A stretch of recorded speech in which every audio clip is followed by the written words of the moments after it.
Good morning students. हम आज की कक्षा में बाल महाभारत पढ़ेंगे। जो पिछली कक्षा में इसका विवरण हुआ यानी एक्सप्लेनेशन हुआ। पेज नंबर 116 निकालिए आप लोग। यहाँ पे बाल महाभारत में जो जो हुआ, पांडव और कौरवों का जन्म हुआ, उनके पत्नियों के साथ क्या क्या हुआ यहाँ पर देखिए। पांडव अपनी पत्नी से क्या बोले, हे कुंती मेरा जन्म लेना है, वृथा हो रहा है, यानी जिसे जो निस्संतान है, जिसकी कोई संतान नहीं, उनका जन्म व्यर्थ है। तो इसीलिए उन्होंने क्या किया, क्योंकि संतानहीन व्यक्ति पितृ ऋण यानी ऋषि ऋण, देव ऋण तथा मनुष्य ऋण यानी जन्म होने के एक इंसान का, एक व्यक्ति का जन्म जब होता है तो उसका ऋण चुकाना पड़ता है। तो किस तरह पितृ ऋण यानी पिता का ऋण भी है, ऋषि ऋण भी है, देव ऋण यानी ऊपर वाले का। तो इस सारे चीज़ों से मुझे मुक्ति नहीं पा सकता, तथा क्या तुम पुत्र प्राप्ति के लिए मेरी सहायता कर सकती हो। कुंती बोली, है आर्यपुत्र, दुर्वासा ऋषि ने मुझे एक ऐसा मंत्र प्रदान किया जिससे मैं किसी भी देवता का आह्वान करके मनोवांछित वस्तु प्राप्त कर सकती हूँ। तो कुंती क्या बोली, आर्यपुत्र दुर्वासा ऋषि ने मुझे एक ऐसा मंत्र प्रदान किया। एक ऐसा मंत्र है जो उसे मिला जिससे मैं वो किसी भी देवता का आह्वान करके मनोवांछित यानी जो उसकी मन की जो इच्छा है वही वस्तु प्राप्त कर सकती है। आप आज्ञा करें मैं किस देवता को बुलाऊं। इस पर पांडु ने धर्म को आमंत्रित करने का आदेश दिया। तो कुंती उनसे क्या पूछी, आप आज्ञा करें तो मैं किस देवता को बुलाऊं। तो पांडु ने क्या कहा, आप धर्म देवता को बुलाइए, आमंत्रित करने का आदेश दिया। धर्म ने कुंती को पुत्र प्रदान किया जिसका नाम युधिष्ठिर रखा गया। कालांतर में पांडु ने कुंती को पुनः 2 बार वायुदेव तथा वायुदेव यानी हवा का जो भगवान है तथा इंद्रदेव को आमंत्रित करने की आज्ञा दी। वायुदेव से भीम तथा इंद्र से अर्जुन की उत्पत्ति यानी पैदा हुई। तत्पश्चात इसके बाद पांडु की आज्ञा से कुंती ने माद्री को उन मंत्र की दीक्षा दी। माद्री ने अश्विनी कुमारों को आमंत्रित किया और नकुल तथा सहदेव का जन्म हुआ।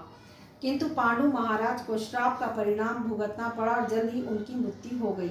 लेकिन जो उन्हें श्राप मिला था उसे तो भुगतना ही पड़ा, उनकी जल्द से जल्द मृत्यु हो गई। वो परलोक सिधार गए। माद्री उनके साथ सती हो गई, यानी जैसे पति का देहांत हुआ, पति की चिता को जलाया जाता, उसमें वह भी जिंदा जलकर अपने आप को सती कर दी। किंतु पुत्रों को के पालन पोषण के लिए कुंती हस्तिनापुर लौट आई।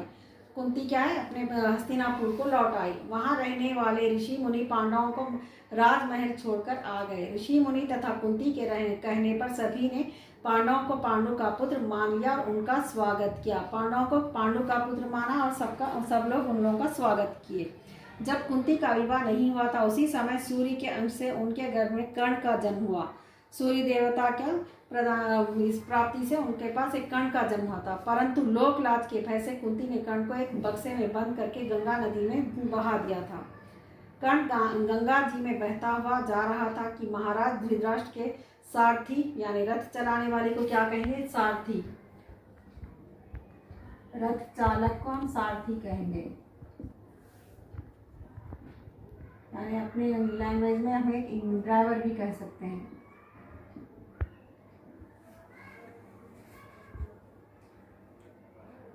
धृतराष्ट्र के सारथी अधिरथ और उनकी पत्नी राधा ने उसे देखा और उसे गोद में ले लिया और उसका लालन पालन करने लगे। कुमार अवस्था में ही यानी चाइल्डहुड में ही कर्ण की रुचि अपने पिता अधिरथ के समान रथ चलाने की बजाय युद्ध कला में अधिक थी। क्या है, इसके पिता तो क्या रथ चलाते थे, लेकिन ये युद्ध कला में ही अधिक रुचि थी, यानी उसे बहुत ज़्यादा इंटरेस्ट था।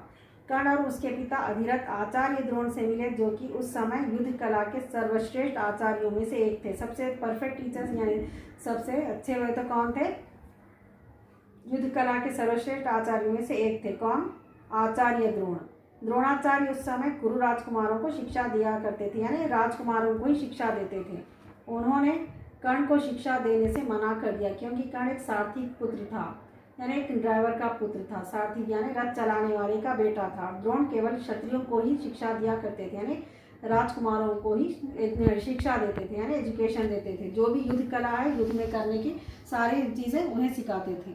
द्रोणाचार्य की असम्मति के उपरांत यानी उनके इनकार करने के बाद यानी उसके बाद कर्ण ने परशुराम से संपर्क किया, यानी उनसे कांटेक्ट किया, जो कि केवल ब्राह्मणों को ही शिक्षा दिया करते थे। सिर्फ केवल ब्राह्मणों के नहीं, सब में सब ऊंची कास्ट वाले में तो ब्राह्मण लोग होते, तो उन्हें शिक्षा दिया करते थे। कर्ण ने स्वयं को ब्राह्मण बताकर परशुराम से शिक्षा का आग्रह किया। अपने आप को ब्राह्मण बताकर परशुराम से क्या शिक्षा का आग्रह किया, नहीं रिक्वेस्ट की। परशुराम ने कर्ण का आग्रह स्वीकार किया और कर्ण को अपने समान ही युद्ध कला धनुर्विद्या में निशांत किया, यानी उसे भी अच्छे से शिक्षा दी गई। इस प्रकार कर्ण परशुराम का एक अत्यंत परिश्रमी और निपुण शिष्य बन गया। बहुत ज़्यादा परिश्रमी यानी बहुत ही ज़्यादा हार्ड वर्कर था, और बहुत ही निपुण यानी बहुत ही परफेक्ट शिष्य बन गया उनका। शिष्य यानी छात्र, शिष्य छात्र यानी स्टूडेंट।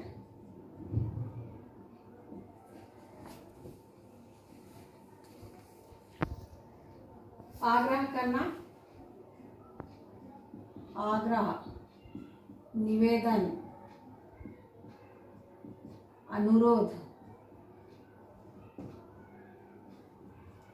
विनती, ये सारी चीजें रिक्वेस्ट ही है। ये सारे शब्दों का अर्थ क्या है? रिक्वेस्ट करना।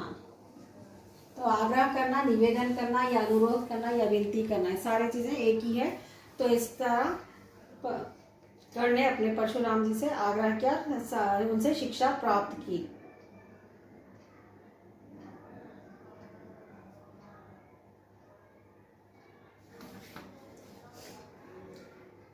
परशुराम के संपर्क में आना है, उनके कांटेक्ट में आया, सब बात हो गई। स्वयं को ब्राह्मण बताकर परशुराम से शिक्षा का आग्रह किया, स्वीकार भी किया और युद्ध कला धनुर्विद्या में निशांत भी किया। इस प्रकार परिश्रमी और निपुण शिष्य बन गए। कर्ण दुर्योधन के आश्रय में रहता था। दैवयोग तथा शकुनी के छल कपट से कौरवों और पांडवों के बैर की आग प्रज्वलित हो उठी। यानी कौरवों के मामा का नाम क्या है? शकुनी। तो शकुनी बहुत ही क्या है, छल कपट वाला इंसान था, और उन पांडवों के विरुद्ध उन्हें भड़काता था। उसकी आग इतनी तरह भड़की, इतनी प्रज्वलित हो उठी कि दुर्योधन बड़ी खोटी बुद्धि का मनुष्य था। शकुनी के कहने पर पांडवों को बचपन में कई बार मारने का भी प्रयत्न किया। तो बच्चों ये यहाँ पर पेज नंबर 117 पर हम यहीं पर रोकेंगे आज ये पार्ट। अगली कक्षा में हम इसको पूरा करेंगे। आज की कक्षा में जो हार्ड वर्ड्स दिए गए इसे 1 टाइम भी कीजिए। होमवर्क में क्या है, आप रीडिंग कीजिए, क्योंकि इसमें हार्ड वर्ड्स बहुत ज़्यादा हैं। अच्छे से रीडिंग कीजिए। तो बच्चों आज की कक्षा यही समाप्त होती है। धन्यवाद।